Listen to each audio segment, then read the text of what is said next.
semua. Nah, perkenalkan, nama saya Anita Sari Telombenua dan sekarang saya berumur 16 tahun. Sekarang saya menduduki bangku kelas 11 SMA di SMA Lentera Harapan. Nah, kali ini saya akan membagikan satu berkat ke kita semua melalui satu ayat firman Tuhan dari Yohanes 1 ayatnya yang kelima. Nah, sebelum saya membacakannya, mari kita bahas dalam doa agar nanti firman yang akan saya sampaikan dapat kita praktekkan bersama di dalam kehidupan kita sehari-hari. Dan kita ingat bersama bahwa melakukan firman Tuhan itu tidak semudah kita mendengarkannya. Maka dari itu biarlah kita butuh penyertaan Tuhan. Dan kita bersatu dalam doa. Bapa yang baik, terima kasih bahwa hari ini Tuhan Engkau dapat memberikan kami satu kesempatan lagi untuk dapat hidup. Kami dapat bersukacita merasakan kasih-Mu dan bahkan kami menghirup oksigen dengan gratis. Tuhan, sebentar kami akan mendengarkan sebagian dari firman-Mu. Biarlah firman-Mu itu dapat menjadi pelita bagi kehidupan kami sehari-hari dalam menjalani aktivitas kami.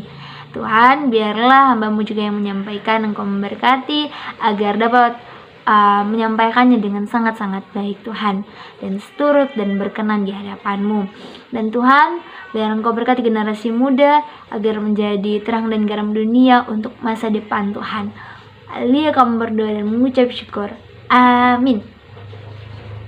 Oke, seperti yang saya katakan tadi, bahwa ayat Alkitab yang saya akan bawakan kali ini yaitu terambil dari Yohanes 1 ayatnya yang kelima. Saya akan bacakan kepada kita semua. Terang itu bercahaya di dalam kegelapan, dan kegelapan itu tidak menguasainya. Nah, di sini sebenarnya ada satu ayat lagi sebelum ini yang sebenarnya saya mau highlight itu. Ayat 4. Dalam Dia ada hidup, dan hidup itu adalah terang manusia. Nah, menarik banget gak sih? Kayak terang dan juga hidup. Apa maksudnya itu lampu ya? No, teman-teman. Jadi sebenarnya ayat ini itu sedang bercerita bagaimana kita menjadi berkat. Jadi terang yang dimaksud di sini adalah bagaimana kita menjadi terang dan juga garam dunia.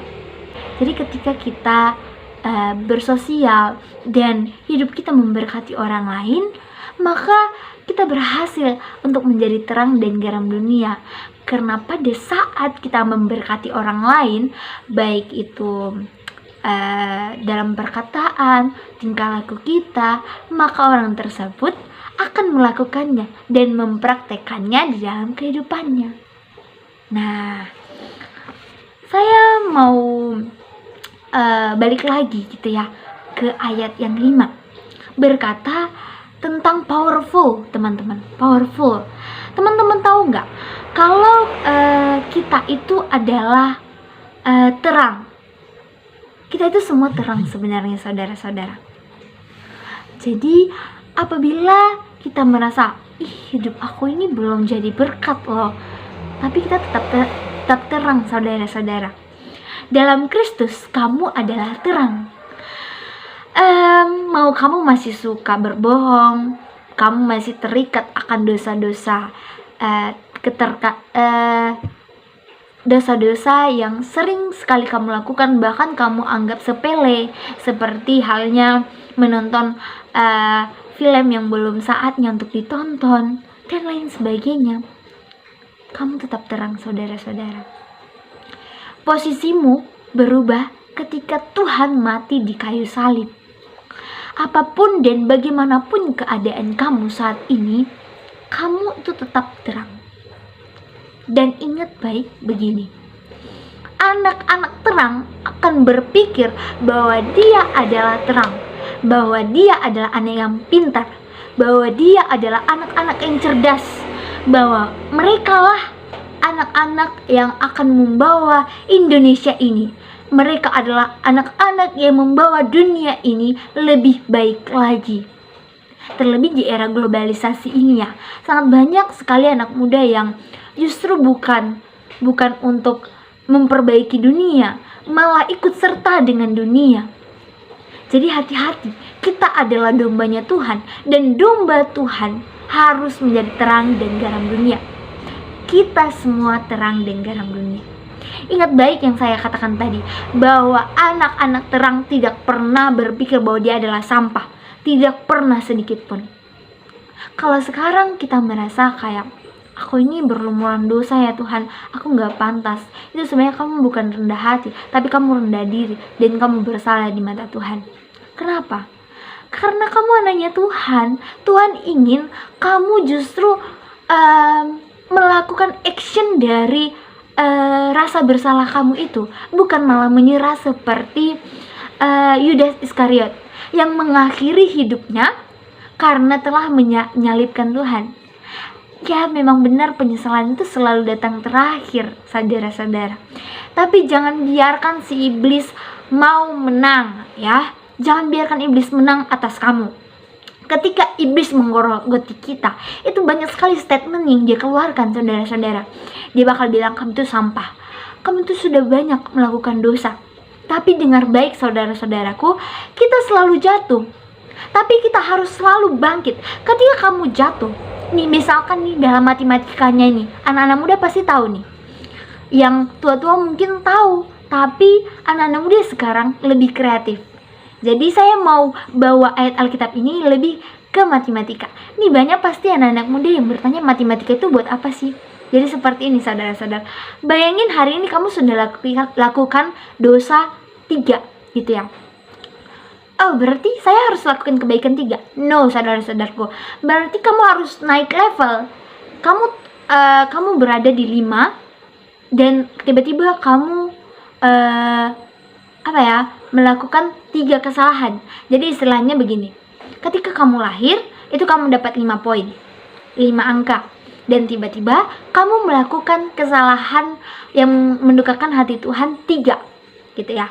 Jadi tinggal 2 lagi. Dan ketika itu saudara-saudaraku, kamu harus bangkit 2 kali lipat. Artinya 6. Berarti 8. Kamu udah di level 8 saudara-saudaraku. Jadi itu sangat-sangat wow gitu. Itu yang Tuhan inginkan di dalam kehidupan kita. Ketika dikasih 5, kamu jatuh 3, tapi kamu harus bangkit 2 kali lipat. Bahkan kalau bisa 10 kali lipat lagi. Begitu saudara-saudaraku. Tuhan ingin iman yang seperti itu. Dan Tuhan ingin membentuk yang namanya anak-anak muda. Saya katakan lagi bahwa anak-anak muda itu lebih kreatif dan lebih antusias. Dan mengapa harus anak-anak muda yang saya tekankan di sini? Karena memang saudara-saudaraku, Tuhan tuh sangat sayang sekali anak-anak muda. Karena anak-anak muda itu lebih polos daripada orang tua. Sudah sangat banyak pengalaman. Tapi anak-anak muda belum banyak pengalaman. Nah, karena belum banyak pengalaman, maka Tuhan ingin lebih banyak pengalaman bersama dengan mereka. Kita kan nggak tahu apakah orang tua menghabiskan pengalamannya bersama dengan Tuhan atau tidak. Nah, makanya sekarang saya ingin sekali memberkati kita semua untuk mengalami pendalaman iman bersama dengan Tuhan, menghabiskan pengalaman bersama Tuhan. Nah, caranya seperti apa? Sangat mudah saudara-saudaraku. Dengan mengucapkan hal-hal yang memberkati, dengan melakukan hal-hal yang memberkati. Nah, ini saya mau kasih sharing joy ya dalam kehidupan saya. Jadi kalau kami di Lentera itu sering ada yang namanya devosi tiap pagi. Nah, setiap devosi di pagi hari itu ada nih teman saya yang belum ikut devosi, tapi dia minta refleksi ke saya. Kadang tuh hati kecil saya itu kayak, yaudah sih kasih. Apakah itu memberkati? Jawabannya no, saudara-saudaraku. Itu sama sekali tidak memberkati. Dan hingga satu ketika saya berkata dalam hati, ini benar gak sih Tuhan? Dan Tuhan bilang, tidak sayang, itu salah. Kamu ingin memberkati, tapi caranya salah.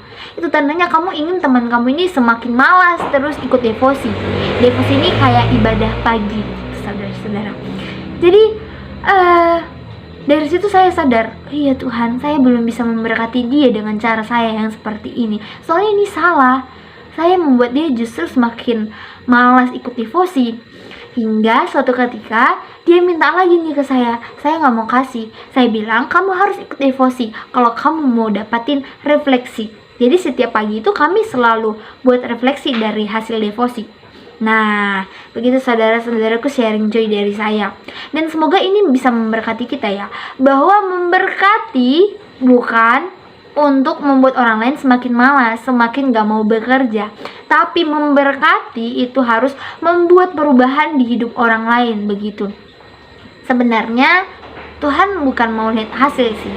Tuhan bukan mau lihat apakah ketika kamu memberkati orang lain, apakah orang lain itu melakukannya dan menerapkannya. Sebenarnya yang Tuhan lihat hati dan proses dari apa yang kita jalani. Jadi teruslah bergumul. Kalau orang itu belum mau terberkati gitu ya, belum bisa menerima hal tersebut dan melakukan hal-hal yang memberkati pula seperti dirimu, maka teruslah bawa di dalam doa saudara-saudaraku, dan percayalah bahwa suatu saat Tuhan akan mengetuk pintu hatinya dia dan kalian dapat bersama-sama untuk memberkati orang lain. Baiklah saudara-saudaraku, sekian dari apa yang dapat saya sampaikan. Mari kita bersatu dalam doa. Bapa yang baik, terima kasih buat kebaikan Tuhan di dalam kehidupan kami. Bila mana sebentar Tuhan, kami akan melanjutkan aktivitas kami hari ini. Biarkan Tuhan yang terus bekerja dalam hati dan pemikiran kami dapat menjadi berkat di hari ini. Dan terlebih firman telah kami dengar dapat kami terapkan dalam kehidupan kami sehari-hari. Ampuni kami Tuhan bila kami belum bisa menjadi berkat di hari ini, tapi ketuklah selalu pintu hati kami agar dapat menjadi berkat. Indah kami terus sempurna Didi, sempurnakan kami telah berdoa dan mengucap syukur. Amin. Shalom teman-teman, semoga memberkati. See you next time.